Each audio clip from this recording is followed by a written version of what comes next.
자, 그럼 이제 본격적으로 창세기를 한번 살펴보려고 합니다. 여기까지 좀 들어보니까 성경이 좀 이해가 되나요? 네. 아, 좋아요.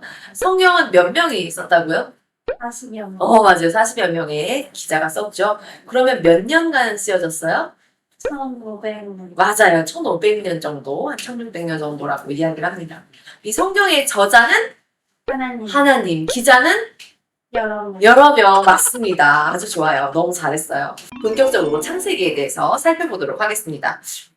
창세기가 1장부터 50장까지 쓰여져 있는데요. 크게 두 부분으로 나눠서 얘기할 수가 있어요. 이 앞부분은 인류 전체의 역사이고요. 뒷부분은 족장시대의 역사입니다. 자, 그러면 족장시대를 조금 잠깐 보면요. 족장시대 아브라함 들어봤죠? 아브라함의 아들이 누구죠? 이삭이. 이삭이요. 이삭의 아들은 야곱. 야곱과 에서 맞아요. 그리고 이 야곱에 몇 명의 아들이 있었는데 아세요? 12명. 12명. 그래서 이 12명이 이스라엘 지파를 이제 만들게 되는 거죠. 그래서 이 12아들의 이야기까지 아브라함부터 12지파 완성되는 이 이야기가 6장의 이야기. 창세기 12장부터 50장까지의 이야기고요. 창세기 1장부터 11장까지는 인류 전체의 이야기를 담고 있습니다. 창세기 1장에는 하나님께서 태초에 천지를 창조한 이야기가 나와요. 우리가 알 수 없는 시대죠. 이게 연대조차도 파악할 수가 없습니다. 그 천지를 창조한 다음에 아담이 죄를 짓죠. 죄를 지어서 에덴에서 쫓겨납니다. 그리고 나서 보면은 족보가 그렇게 많이 나와요. 이 족보가 왜 이렇게 나오느냐, 그거에 대한 이야기를 좀 해보려고 합니다. 이 아담이 누구와 결혼을 하죠? 하와이. 하와예요. 이 아담은 태어난 그날 결혼을 하거든요. 태어난 날 결혼한 사람은 아담하고. 그런데 아담과 하와가 결혼했는데 하와가 죄를 짓잖아요. 그리고 쫓겨나게 되죠.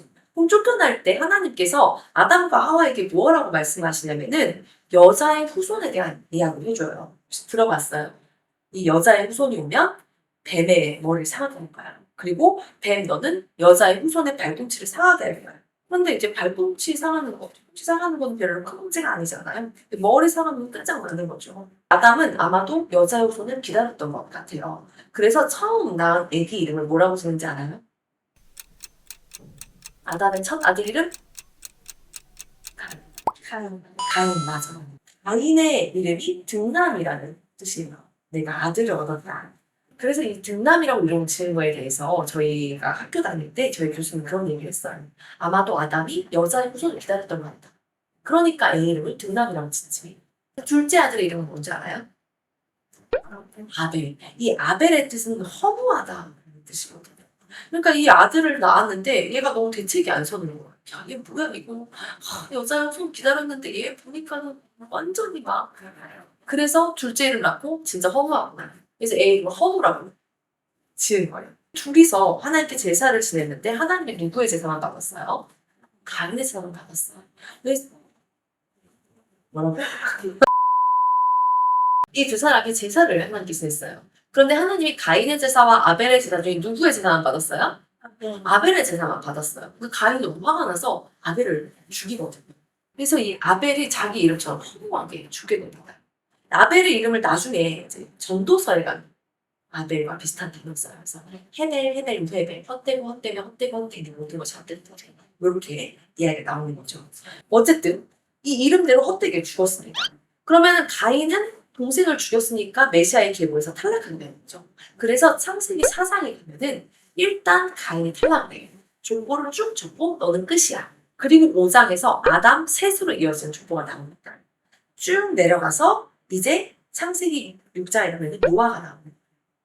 5장에는 아담을 죽고 6장은 노아로 이어진 족보가 되는 거죠. 그리고 이 홍수 사건이 일어나게 되는데요. 사람들이 홍수 얘기를 신화라고 많이 생각합니다. 그런데 아니에요. 우리가 교회 안 다니시는 분들도 이 홍수 이야기에 대해서는 모두 동의를 합니다. 홍수 화가의 유명한 이야기가 있는데요. 바로 이 교과서에 나오는 길가메시 서사시라고 혹시 들어봤어요? 역사 교과서에 나와요. 세계사 교과서에 나오는데 이 홍수 사건이 너무나 큰 이슈였기 때문에 전 세계 역사 교과서 모두 그 얘기가 나오고 우리나라 교과서에서 나와요. 그리고 그 이야기 중에 연결되는 길가메시 서사시가 연결돼서 나오게 되는 거죠.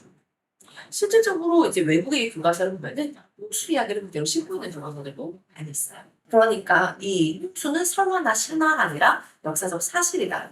우리는 그렇게 믿는 거죠.